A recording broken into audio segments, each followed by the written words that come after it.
Hey guys, Inspector Vlog. Ito yung isa sa piggy bank ko. Pero nilagay ko dito, guys, medyo mabigat. Hindi ko siya maiangat. Puro mga 20 pesos na coins. So, kayo na po magtansya kung gaano kalaki to.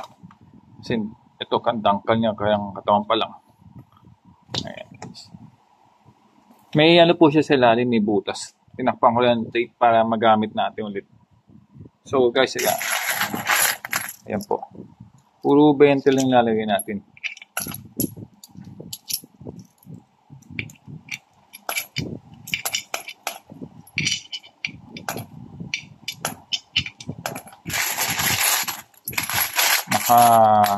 Hindi tayo sadya nagpalit ba't na meron pong nakaipon at kailangan niya ng pera. So, pinalitan natin. Worth 4,000. Kasi tignan na, konti lang, no? Parang ilang dangkal lang. Pero guys, no? Madami-dami rin pala to. Inuwi ko nga medyo nahirapan din ako.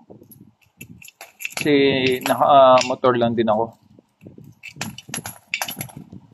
So, yan guys, no? Actually, minsan sa pagka-next sukli,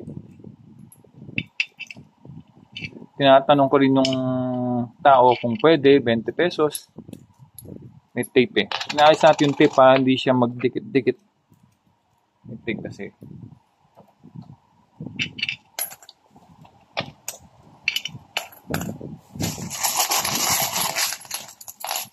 Marami-rami din pala, no?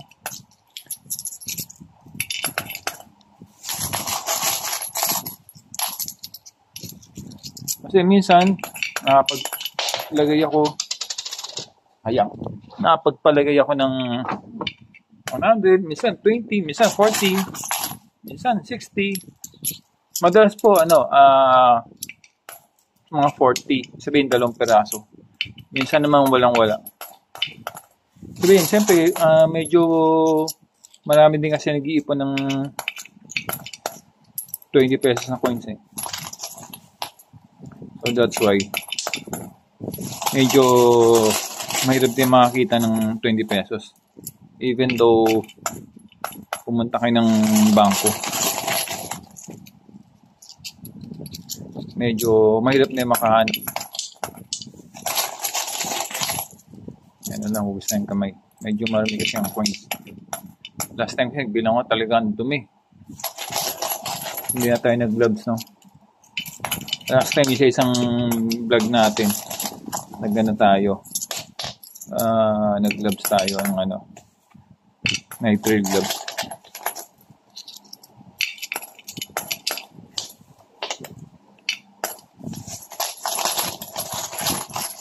Magkano kaya, no? Pagka napuno na to at bilangin natin. Alam nyo guys, iba yung sa mga mall, I think SM, Robinson, meron po silang parang ATM machine. But gawa po ng BSP, Bangko Sentral. Counter po siya. Any domination, hindi na kailangan i-segregate. Automatic i-sort nga. I-sort. Bibilangin na niya.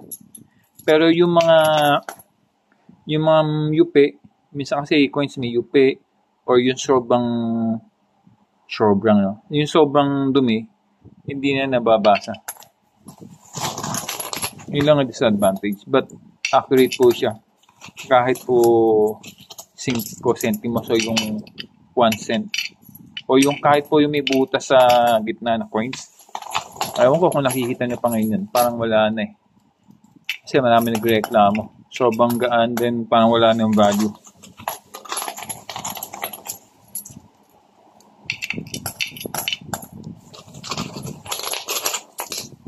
Dami din pala ito, no? Yun nga, sabi sa akin is 4,000. Siyempre, medyo parang kang gumastos din ng 4,000. Bakit?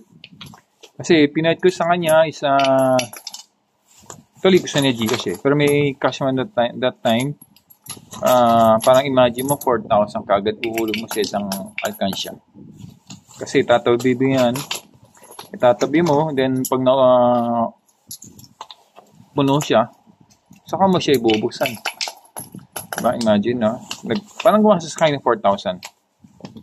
Or inalkan siya na diretso. So, yun nga. Marami pa. May 200 pa to. More than pa. May dikit siya sa plastic. So, tingin nyo guys, pagka napuno kaya ito, magkano? Abot kaya ng ano? Tinatansya ko 200 eh. 150 to 200. Hindi ko lang kung aabot. Parang posible. Pero abot kaya sandaan to. Yun pa lang, yung hinulog natin, nasa 4,000. Marami-rami na. Siguro, bago mag 4,000 yan, may nahulog na mga around 8. Tansya ko. Ano pa ba? Wala na. Ayan. Hapon na lang natin to. Medyo ramdam ko yung bigat niya. Kita kaya gano'ng kadami na. Oh.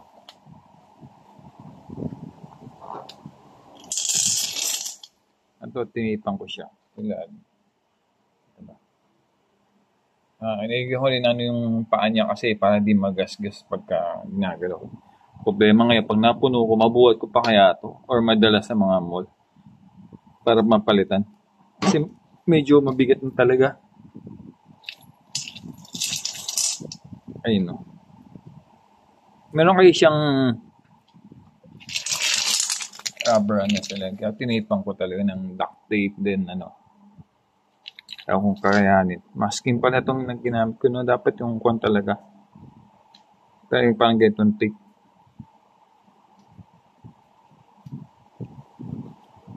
Oh, so hopefully bigat guys. Ayan, gagawin pa. So, ayun guys, save lang, di ba?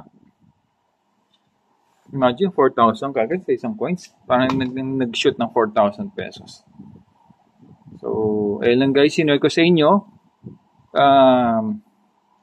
Kailangan ba ng simulan to? So, this year lang din. Kung may 20 lagay, mag-save lang kayo. So, hopefully, kung ma-open ko ta ng January or December, may bala akong bill. Pero, I doubt. Sana mabuo ko nga siya. Okay? Don't forget to follow. Comment lang kayo, guys. Inspector. Salamat.